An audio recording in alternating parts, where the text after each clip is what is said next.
അങ്ങനെ വിളിച്ചേ? വേണ്ട, വീണ്ടും ഒന്നും തുടങ്ങി വെക്കേണ്ട. എൻ്റെ ലക്ഷ്യം പ്രണയമല്ല, പ്രതികാരമാണ്. അതങ്ങനെ മതി. അപ്പുറത്ത് തൻ്റെ നഷ്ടപ്രണയത്തെ ഒന്നുകൂടി ഊട്ടിയുറപ്പിക്കാൻ അവൻ കണക്ക് കൂട്ടുമ്പോൾ ഇപ്പുറത്ത് അവൻ്റെ പ്രണയം പ്രതികാരമാക്കി മാറ്റാൻ അവളും തീരുമാനിക്കുകയായിരുന്നു. ടെൻഷൻ അടിച്ചിരിക്കുന്ന അല്ലുവിനെ നോക്കി മനു ഡ്രൈവ് ചെയ്തുകൊണ്ടിരുന്നു. ഇവളെന്തിനാ ഇങ്ങനെ നെർവസ് ആകുന്നത്? ഞാൻ ഇവൾക്കൊപ്പം പോകുന്നതുകൊണ്ട് ഇവളെന്തിനാ ഇതിനും ടെൻഷൻ അടിക്കുന്നേ? എന്തൊക്കെ ഇവൾ മറയ്ക്കുന്നുണ്ട്. മനസ്സിൽ ഓരോന്ന് ചിന്തിച്ചുറപ്പിച്ചുകൊണ്ട് അവൻ ഡ്രൈവ് ചെയ്തു. കുറച്ചു നേരം മുന്നോട്ട് നീങ്ങിയതും അവൾ അവനോട് വണ്ടി നിർത്താനായി ആവശ്യപ്പെട്ടു. ഇവിടെയോ? അവൻ അതിശയത്തോടെ ചുറ്റിലും നോക്കിക്കൊണ്ട് പറഞ്ഞു. വിജനമായ ഒരു സ്ഥലമായിരുന്നു അത്. ചുറ്റിലും വീടുകളോ കടകളോ ഒന്നും തന്നെ കാണാൻ സാധിക്കുന്നുണ്ടായിരുന്നില്ല. പോരാത്തതിന് ഇരുട്ടും. നീ ഹോസ്റ്റലിലാണെന്നല്ലേ പറഞ്ഞേ? പക്ഷേ ഇവിടെയൊന്നും കാണാനില്ലല്ലോ. പോരാത്തതിന് ഒരു മനുഷ്യ കുഞ്ഞുപോലും ഇല്ല. ഇവിടെ എവിടെയാ നിന്റെ ഹോസ്റ്റൽ? അവളെ നോക്കി ഗൗരവത്തിൽ അവൻ ചോദിച്ചു. അതിവിടെ അടുത്താണ് സർ. സാറ് പോയിക്കോ, ഞാൻ ഇനി പൊയ്ക്കോളാം. ഒരുതരം വെപ്രാളത്തോടെ പറയുന്ന അവളുടെ ഭാവമാറ്റങ്ങൾ അവൻ നിരീക്ഷിക്കുന്നുണ്ടായിരുന്നു. നീ എന്നോട് എന്തെങ്കിലും മറയ്ക്കുന്നുണ്ടോ? നിനക്കെന്തിനാ ഇത്ര വെപ്രാളം? എന്തിനാ ഇങ്ങനെ വേർക്കുന്നത്?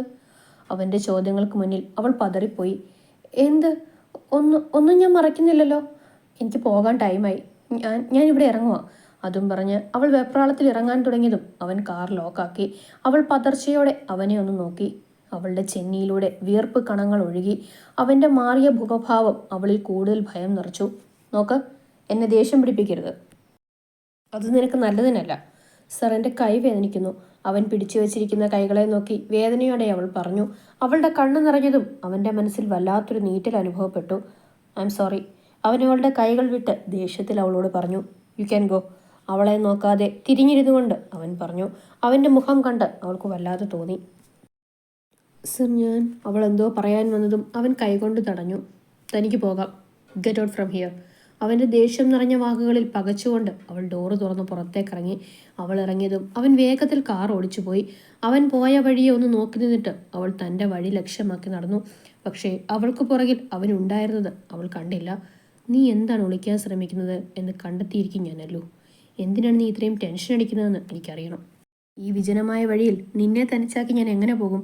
നിനക്കൊപ്പം ഒരു നിഴല് പോലെ ഞാൻ ഉണ്ടാകും. അവനോട് തന്നെ സ്വയം പറഞ്ഞുകൊണ്ട് അവൻ അവളുടെ പിന്നാലെ നടന്നു. അച്ചുവിനെയും സാരുവിനെയും കാത്ത് മല്ലിക വീടിന് പുറത്തേക്ക് തന്നെ അക്ഷമയായി കാത്തു നിൽക്കുന്നുണ്ടായിരുന്നു. എൻ്റെ മല്ലി, പിള്ളേരിങ്ങി വരും. നീ ഇങ്ങി കയറിപ്പോന്നേ. പുറത്ത് മഞ്ഞു വീഴ്ച തുടങ്ങി. അവരെ സ്നേഹപൂർവ്വം ശാസിച്ചുകൊണ്ട് ചന്ദ്രമോഹൻ പറഞ്ഞു. എത്ര സമയമായി ചന്ദ്രേട്ട, കുട്ടികളെന്തീ ലേറ്റാവുന്നേ? എൻ്റെ അമ്മുമ്മോളാണ് സാരു എന്നറിഞ്ഞത് മുതൽ എനിക്കൊന്ന് കാണാൻ കൊതിയായിട്ടിരിക്കുക. എൻ്റെ പൊന്നു മല്ലി, നീ കുളമാക്കരുത്. നമ്മളൊന്നും അറിഞ്ഞതായി ഭാവിക്കരുത്. നീ ചാടിക്കേറി വിശ്വൻ്റെ കാര്യമൊന്നും ചോദിച്ചേക്കല്ലേ. എങ്കിൽ മോള് വന്ന പോലെ അങ്ങ് പൊയ്ക്കളയും. മല്ലികയെ നോക്കി കൈ കൂപ്പിക്കൊണ്ട് അദ്ദേഹം പറഞ്ഞു. അതിന് ചുണ്ടു കൂർപ്പിച്ചൊരു നോട്ടമായിരുന്നു അവരുടെ മറുപടി. അപ്പോഴാണ് അച്ചുവിൻ്റെ കാർ ഗേറ്റ് കടന്നു വന്നത്. മല്ലിക നിറഞ്ഞ ചിരിയോടെ അവരുടെ അടുത്തേക്ക് ഓടി. ഡ്രൈവിംഗ് സീറ്റിൽ നിന്നും സാരംഗി ഇറങ്ങി വന്നതും അവർ സംശയത്തോടെ നോക്കി. അപ്പുറത്തു നിന്നും അച്ചു ഇറങ്ങി വന്നു. അയ്യോ, എന്താ അച്ചു, എന്തു പറ്റിയടാ? ഒരു കൈയിൽ പിടിച്ചുകൊണ്ട് കയറി വന്ന അച്ചുവിനെ നോക്കി വേദനയോടെ മല്ലിക ചോദിച്ചു. അതൊന്ന് വീണതാ അമ്മേ.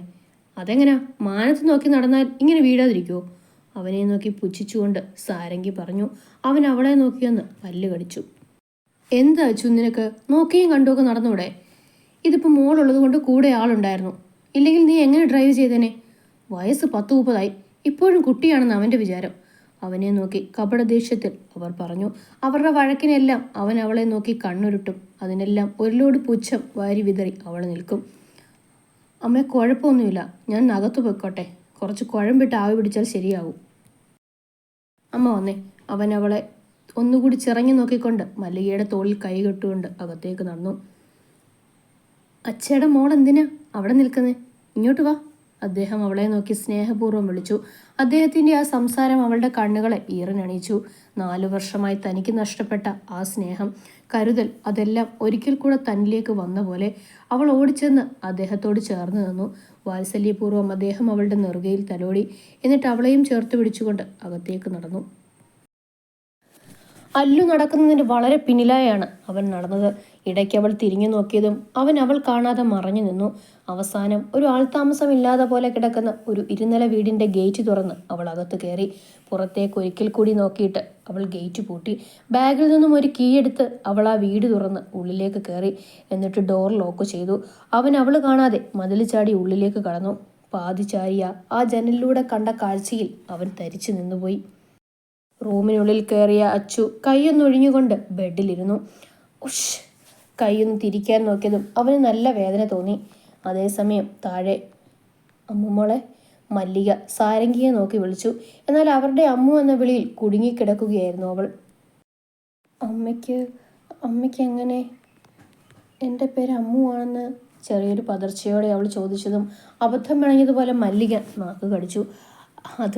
അത് മോളെ ഞാൻ സ്നേഹം കൊണ്ട് വിളിച്ചതാ. സാരംഗി എന്നൊന്ന് നീട്ടി വിളിക്കാൻ എനിക്ക് വയ്യ മോളെ. അവർ എങ്ങനെയൊക്കെയോ പറഞ്ഞൊപ്പിച്ചുകൊണ്ട് അവളെ നോക്കി. അമ്മ എന്നെ സാരു എന്ന് വിളിച്ചോ, എനിക്കിഷ്ടമേ ഉള്ളൂ.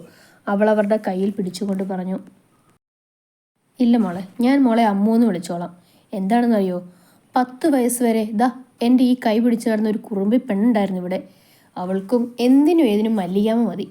അമ്മയില്ലാതെ വളർന്ന ആ മോൾക്ക് ഞാൻ കർമ്മം കൊണ്ട് അമ്മയാവുകയായിരുന്നു. പക്ഷേ വിധി ഞങ്ങളെ അകറ്റിക്കളഞ്ഞു. ആ മോളെയും ഇളയ മോളെയും കൊണ്ട് കുഞ്ഞുങ്ങളുടെ അച്ഛൻ ഈ നാട് വിട്ടുപോയി. എനിക്ക് മോളെ കണ്ടപ്പോൾ എൻ്റെ അമ്മുമോളെ ഓർമ്മ വന്നത്. ഞാൻ അങ്ങനെ തന്നെ വിളിച്ചോട്ടെ മോളെ? അവളുടെ കൈകൾ കൂട്ടിപ്പിടിച്ചുകൊണ്ട് നിറഞ്ഞ കണ്ണോടെ അവർ അവളെ നോക്കി ചോദിച്ചു. അവളൊരു പൊട്ടിക്കരച്ചിലോടെ അവരുടെ നെഞ്ചിൽ വീണു. വിളിച്ചോ അമ്മേ, ഞാനും അമ്മയ്ക്ക് മോള് തന്നെയല്ലേ? കരഞ്ഞുകൊണ്ട് പറയുന്ന അവളുടെ നെറുകയിൽ തലോടി അവരൊന്ന് ദീർഘമായി നിശ്വസിച്ചു. എന്നോട് ക്ഷമിക്കമ്മേ, ഞാൻ അമ്മയുടെ അമ്മു തന്നെയാണ്. പക്ഷേ ആ പഴയ അമ്മു ആകാൻ എനിക്ക് കഴിയില്ല. എൻ്റെ ലക്ഷ്യങ്ങൾ നിറവേറും വരെ ആ പഴയ അമ്മു ആകാൻ കഴിയില്ല എനിക്ക്. മനസ്സുകൊണ്ട് അവൾ അവരോട് മാപ്പ് പറഞ്ഞു. മതി കരഞ്ഞത്. എൻ്റെ മോൾ ബോൾഡല്ലേ? ബോൾഡായ പെൺകുട്ടികൾ കരയുന്നത് ശരിയല്ല കേട്ടോ. മല്ലിക അവളുടെ കണ്ണ് തുടച്ചു കൊടുത്തുകൊണ്ട് പറഞ്ഞു. ഷോ, ഞാൻ മറന്നല്ലോ. അവർ തലയിൽ കൈവച്ചുകൊണ്ട് തിരിഞ്ഞു നിന്നു. എന്താ അമ്മേ? അവർ സംശയത്തോടെ അവരെ നോക്കി ചോദിച്ചു. ചന്ദ്രന് കഷായം കൊടുക്കാൻ സമയമായി, പക്ഷേ അച്ഛന് കുഴമ്പ് കൊണ്ട് കൊടുത്തില്ല. അതും പറഞ്ഞ് മല്ലിക അടുക്കളയിലേക്ക് നടന്നു. അതാണോ? അതിനിപ്പോൾ ഒന്ന് വിരഞ്ഞൊടിച്ചാൽ പോരെ? ഇവിടെ വന്ന് വരി നിൽക്കുമല്ലോ കാമദേവൻ്റെ തോഴിമാർ. മനസ്സിൽ പുച്ഛിച്ചു പറഞ്ഞുകൊണ്ട് മല്ലികയുടെ പുറകെ അവളും അടുക്കളയിലേക്ക് പോയി. ഒരു പഴയ തവിയെടുത്ത് ചൂടാക്കി മല്ലിക അതിൽ മുറിവെണ്ണ ഒഴിച്ചു. മോളെ, ഒരു ഉപകാരം ചെയ്യോ? മല്ലിക അവളെ നോക്കി പറഞ്ഞു. അമ്മേ, അവൾ ചിരിയോടെ അവരെ നോക്കി പറഞ്ഞു. ഈ കുഴമ്പൊന്നുകൊണ്ട് അച്ഛന് കൊടുക്കുമോ? ഞാൻ അച്ഛന് മരുന്ന് കൊടുക്കട്ടെ? അമ്മേ, അത് ഞാൻ... അവൾ നിന്ന് പരിങ്ങിയതും വീണ്ടും മല്ലിക അവളോട് കെഞ്ചി. അവസാനം മനസ്സില്ലാ മനസ്സോടെ അവൾ സമ്മതിച്ചു. സന്തോഷത്തോടെ അവളുടെ നെറുകയിൽ തലോടിക്കൊണ്ട് കുഴമ്പെടുത്ത് കയ്യിൽ കൊടുത്തുകൊണ്ട് അവർ അവളോട് പോകാൻ പറഞ്ഞു. അവൾ മനസ്സില്ലാ മനസ്സോടെ മുകളിലേക്ക് കയറി. പാവം ചന്ദ്രേട്ടൻ, ഇല്ലാത്ത കഷായം ഞാൻ എവിടുന്ന് കൊടുക്കാനാ? എൻ്റെ കണ്ണ, ഈ കള്ളത്തരത്തിന് എന്നോട് ക്ഷമിക്കണേ. എൻ്റെ കുഞ്ഞുങ്ങളെ ഒരുമിച്ച് സന്തോഷത്തോടെ എനിക്ക് കാണണം. അതിനിതൊക്കെ ചെയ്താലേ പറ്റൂ. ഹാളിലെ ഭിത്തിയിൽ ചിരിച്ചുകൊണ്ട് കുഴലൂതി നിൽക്കുന്ന കള്ളക്കണ്ണൻ്റെ ചിത്രത്തിൽ നോക്കി അവർ പ്രാർത്ഥിച്ചു. കണ്ണനല്ലേ അറിയൂ, ആട്ടിൻകുട്ടിയുടെ മടയിലാണ് സിംഹത്തിൻ്റെ കയ്യിൽ കുഴമ്പും കൊടുത്ത് വിട്ടതെന്ന്.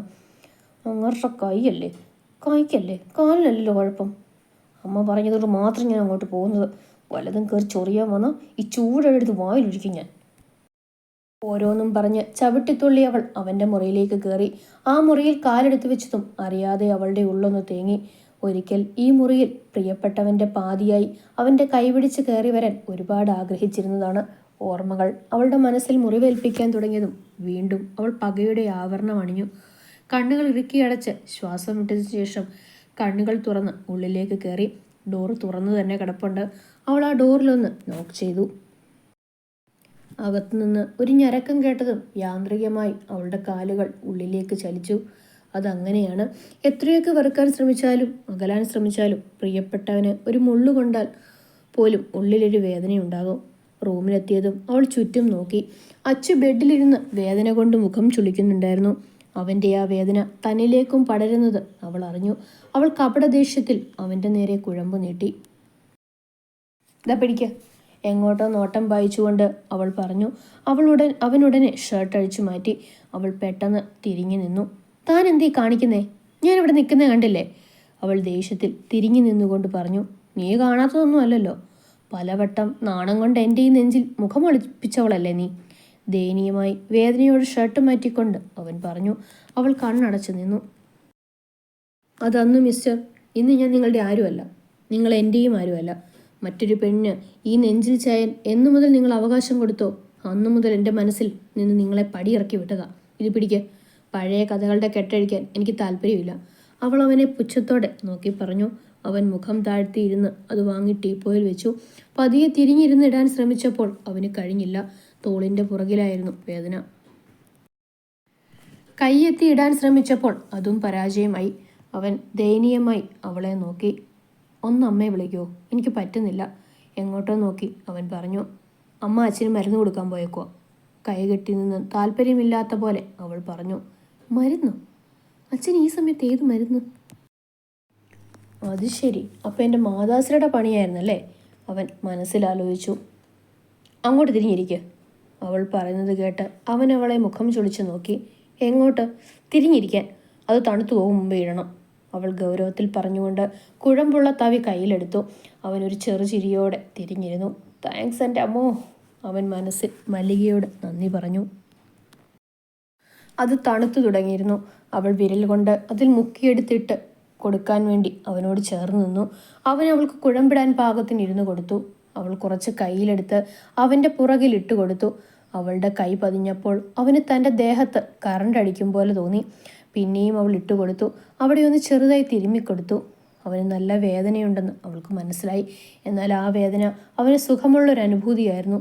വർഷങ്ങൾക്ക് ശേഷം തൻ്റെ പ്രാണന്റെ സ്പർശം അവനിൽ സന്തോഷം നിറച്ചു. അവൻ കാണാതെ നിറഞ്ഞു വന്ന കണ്ണുകൾ തുടച്ചുകൊണ്ട് അവൾ കുഴമ്പിട്ട് മതിയാക്കി എഴുന്നേറ്റു. എനിക്കിന്ന് ചെറുതായി വേദന എടുത്തപ്പോൾ കണ്ണു നിറഞ്ഞ് നീ എങ്ങനെയാമോ പ്രതികാരത്തിലൂടെ എന്നെ വേദനിപ്പിക്കുന്നത്? തിരിഞ്ഞു നോക്കാതെ അവൻ പറയുന്നത് കേട്ട് അവളുടെ കാലുകൾ നിശ്ചലമായി. അവൾ തിരിഞ്ഞു നോക്കിയപ്പോൾ അവളെ നോക്കി ഒരു ചെറു ചിരിയോടെ അവൻ ബെഡിലിരിക്കുന്നുണ്ടായിരുന്നു. നിന്റെ കണ്ണ് നിറഞ്ഞത് വാർഡ്രോബിൻ്റെ മിററിലൂടെ ഞാൻ കണ്ടിരുന്നു. അവളെ നോക്കി വേദന നിറഞ്ഞ ചിരിയോടെ അവൻ പറഞ്ഞു. അവനോടൊന്നും മറുത്തു പറയാതെ വേഗത്തിൽ അവൾ മുറിയിൽ നിന്നും ഇറങ്ങിപ്പോയി. അവൾ പോകുന്നതും നോക്കി ഒരു നെടുവീർപ്പോടെ അവൻ നോക്കിയിരുന്നു. മതിയമ്മു, എനിക്കിത്രയും മതി. നിന്റെ ഉള്ളിൽ ഞാൻ മരിച്ചിട്ടില്ല എന്ന് ഇതിലും വലിയ തെളിവ് എനിക്കിനി കിട്ടാനില്ല. ഇതിൽ പിടിച്ച് കയറിക്കോളാം ഞാൻ ഇനി. താടിയിലൊന്ന് തടവിക്കൊണ്ട് അവൾ പോയ വഴിയെ നോക്കി അവൻ മനസ്സിൽ പറഞ്ഞു. അല്ലുവിൻ്റെ അടുത്തുള്ള ആളിനെ കണ്ട ഞെട്ടലിൽ നിന്നും മനു അപ്പോഴും മുക്തനായിരുന്നില്ല. അവൻ്റെ നെറ്റിയിൽ വിയർപ്പ് പൊടിഞ്ഞു. അവൻ വീടിൻ്റെ മുന്നിലേക്കൊന്ന് ഇറങ്ങി നോക്കി. മാഞ്ഞു തുടങ്ങിയ അക്ഷരങ്ങൾ ഉള്ള ആ ബോർഡിൽ അവൻ്റെ ദൃഷ്ടി പതിഞ്ഞു. ആ പേരിനോടൊപ്പം അതിൻ്റെ താഴെ കണ്ട ആ ബോർഡിലേക്ക് കൂടി അവൻ നോക്കി. അവൻ പുറകിലേക്കൊന്ന് വേച്ചുപോയി. പ്രൊഫസർ അനിരുദ്ധ മേനോൻ. അവൻ്റെ കണ്ണുകളിൽ നീർമണികൾ സ്ഥാനം പിടിച്ചു. അനിരുദ്ധ സാർ. അവൻ്റെ ചുണ്ടുകൾ മൊഴിഞ്ഞു. അപ്പോൾ അല്ലു അനിരുദ്ധ സാറിൻ്റെ സാർ ഈ അവസ്ഥയിൽ എങ്ങനെ? അവരെന്താ ഒളിച്ചു താമസിക്കുന്നത്? കണ്ടുപിടിക്കണം എന്തായാലും. മനസ്സിൽ ചില ഉറച്ച തീരുമാനങ്ങൾ എടുത്തുകൊണ്ട് മനു മതിൽ ചാടി റോഡിലേക്ക് ഇറങ്ങി. അവിടെ നിന്ന് മറയുമ്പോഴും അവൻ്റെ ദൃഷ്ടി പുറകിലേക്ക് പോയിരുന്നു. അപ്പുറത്ത് ആ സ്ത്രീ ശബ്ദം താൻ കാത്തിരുന്ന വാർത്ത കേൾക്കാനായി ഫോണിൽ ചെവി ചേർത്ത് വെച്ചു. അറിഞ്ഞോ? നീ എന്താണോ നടക്കരുത് എന്നാഗ്രഹിച്ചോ അത് തന്നെ നടന്നിരിക്കുന്നു. വാട്ട്? യെസ്, സാരംഗി വിശ്വനാഥൻ തിരികെ അശ്വന്ത് ചന്ദ്രമോഹൻ്റെ അടുക്കിലേക്ക് തന്നെ എത്തിയിരിക്കുന്നു, അങ്ങ് വൃന്ദാവനത്തിൽ. No, I don't believe. അപ്പുറത്ത് ഒരു ചിരിയുയർന്നു. നീ കളിച്ച കളിയൊക്കെ പാഴായിപ്പോയി. അവൾ അവൻ്റെ അടുക്കിലേക്ക് തന്നെ എത്തി. അയാളുടെ ആ ചിരിയിൽ തൻ്റെ സമനില തെറ്റുന്നതുപോലെ തോന്നി അവൾക്ക്. അടുത്തിരുന്ന് ജഗ് എടുത്തവൾ നിലത്തേക്കറിഞ്ഞു പൊട്ടിച്ചു. ഹേ കൂൾ, നീ ഇങ്ങനെ ടെമ്പേർഡാവാതെ. അവൾ തിരികെ പോയത് അവനോടുള്ള പ്രേമം കൊണ്ടൊന്നുമല്ല.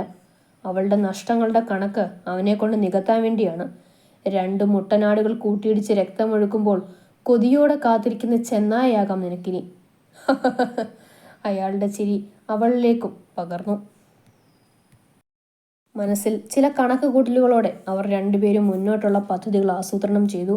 ചില കുഴികൾ കുഴിക്കാനും അതിലിരകളെ വീഴ്ത്താനും.